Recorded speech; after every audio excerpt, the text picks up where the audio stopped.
কি জানো উত্তরবঙ্গের ছোট্ট জায়গা কানকি রাম মন্দির কিভাবে আজ হয়ে উঠেছে হাজার হাজার মানুষের বিশ্বাসের কেন্দ্র।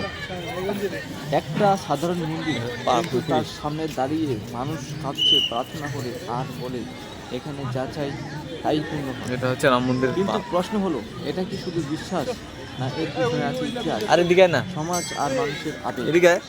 আজ আমরা জানবো কানকি রাম মন্দিরের পুরো গল্প, এর উত্থান, আর কেন এটা আজ উত্তরবঙ্গের এক শক্তিশালী ধর্মীয় কেন্দ্র। এই মন্দিরটি অবস্থিত পশ্চিমবঙ্গের উত্তর দিনাজপুর জেলার ইসলামপুর শহরের কাছে কানকি এলাকা। ন্যাশনাল হাইওয়ের পাশে হওয়ায় এখানে যাতায়াত খুব সহজ। দূর দূরান্ত থেকে মানুষ এখানে আসছেন, কিন্তু একটা সময় এই জায়গাটা এত বিখ্যাত ছিল না। না ছিল বড় মেলা, না ছিল বড় ভিড়। তাহলে হঠাৎ কীভাবে বদলে গেল সব? শুরুটা খুব ছোট ছিল। স্থানীয়রা কিছু মানুষের উদ্যোগে ভগবান রামের একটি ছোট মন্দির তৈরি হয়। ধীরে ধীরে মানুষ এখানে আসতে শুরু করে, কারণ লোক মুখে ছড়িয়ে পড়ে এই মন্দিরে মানত করলেই পূর্ণ হয়। তো তোমরা দেখতে পাচ্ছ এটা হচ্ছে বিশাল রাম মন্দির। এটা কি শুধু কানকি কাকতালীয়? ভারতের প্রায় সব বড় বড় ধর্মীয় স্থানেই মিরাক্কেল স্টোরি শোনা যায়, কিন্তু আসল বিষয় হলো মানুষের বিশ্বাস প্লাস যখন হাজার হাজার মানুষ একসাথে বিশ্বাস করে, তখন সেই জায়গায় নিজেই শক্তিশালী হয়ে ওঠে।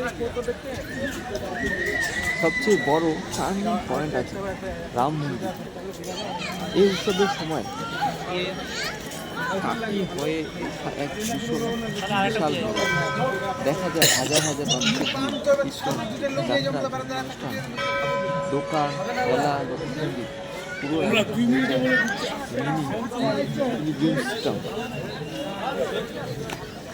বন্ধুরা, এটা একটা মেলা না, এটা মানুষের আবেগের বিস্ফোরণ। একজন গরিব কৃষক থেকে একজন ব্যবসায়ী, সবাই এখানে আসে একটাই বিশ্বাস নেই, ভগবান রাম আমাদের দেখে। এখন আসি সবচেয়ে গুরুত্বপূর্ণ অংশ। এই মন্দির শুধু ধর্মীয় জায়গা নয়, এটা একটা সামাজিক এবং রাজনৈতিক। যখন কোনো ধর্মীয় স্থানে জনক্ষণ হয়, তখন সেখানে ইকোনমি গ্রোথ করে, লোকাল বিজনেস করে, কিন্তু অনেক সময় এই ধরনের জায়গা রাজনৈতিক শাসক বলতে হয়ে পড়ে।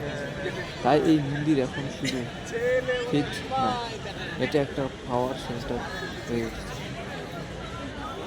মানুষ কেন এখানে আসে? শান্তি খুঁজতে, সমস্যার সমাধান চাইতে, মানত করতে এবং ঘুরতে। কিছু আসলে সত্য হলো, মানুষ আসলে হোপ খুঁজতে আসে। এই মন্দির সে হোপ দেয়। একজন ব্যর্থ মানুষ, একজন অসুস্থ পরিবার, একজন স্বপ্নভাঙ্গা যুবক, সবাই এখানে আসে একবার আসতে চেষ্টা করে। বন্ধুরা, কানকি রাম মন্দির শুধু একটা মন্দির না, এটা বিশ্বাসের জায়গা, এটা মানুষের আবেগ, এটা হচ্ছে রাম মন্দির। দেখতে পাচ্ছ এটা হচ্ছে রাম মন্দির। এটা জায়গাকে শক্তিশালী করে কি ঈশ্বর? কমেন্টে অবশ্যই তোমরা জানাবে। আর এই মন্দিরটার পাশে রয়েছে রাম মন্দির, একটা বাগান, ফুলের বাগান। ফুল বাগানটি দেখতে বেশ ভালো লাগে, এবং সেই বাগানের মধ্যে ছোটো ছোটো শিশুরা খেলাধুলা করে, এবং বড় বড় প্যারেন্টসরাও কিন্তু সেখানে বসে মনের শান্তিতে গল্প করে। এই তোমরা দেখতে পাচ্ছ চারদিকে এত সুন্দর একটা বাগান, ফুল বাগান, এবং রাম মন্দিরের পাশে কিন্তু বিভিন্ন রকম বজ্রমালিক এবং বিভিন্ন রকম ঠাকুরের একটু মন্দির রয়েছে।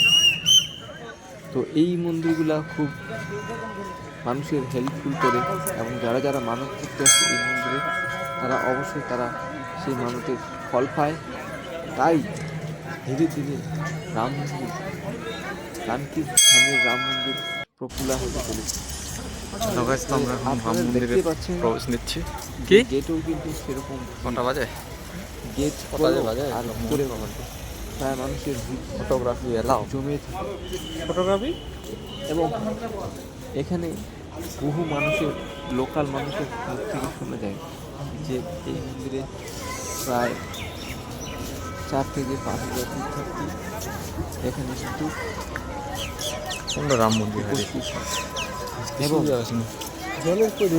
সেখানে তারা মনের কানকি বাসনা, ধাম মনের কামনা সেখানে তারা মানত করতে আসে এবং সেই মানত করতে আসে, তো মানুষ পূজা করতে আসে এবং বিভিন্ন লোক বিভিন্ন রকম মনস্কামনা নিয়ে আসে এবং পূর্ণ তীর্থন।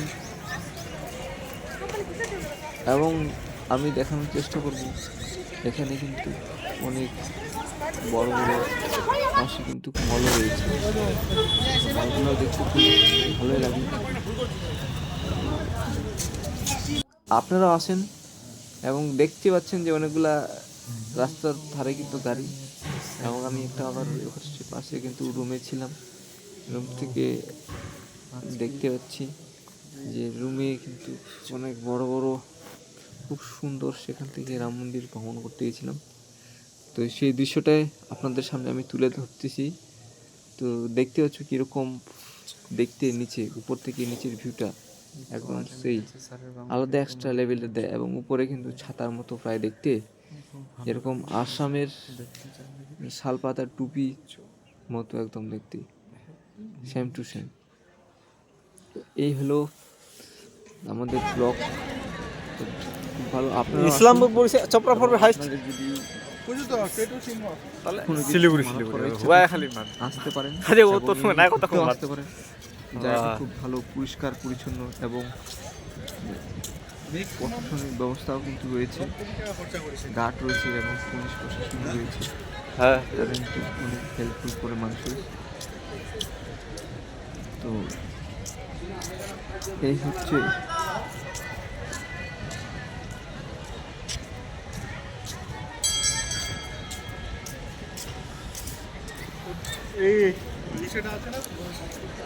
হ্যাঁ।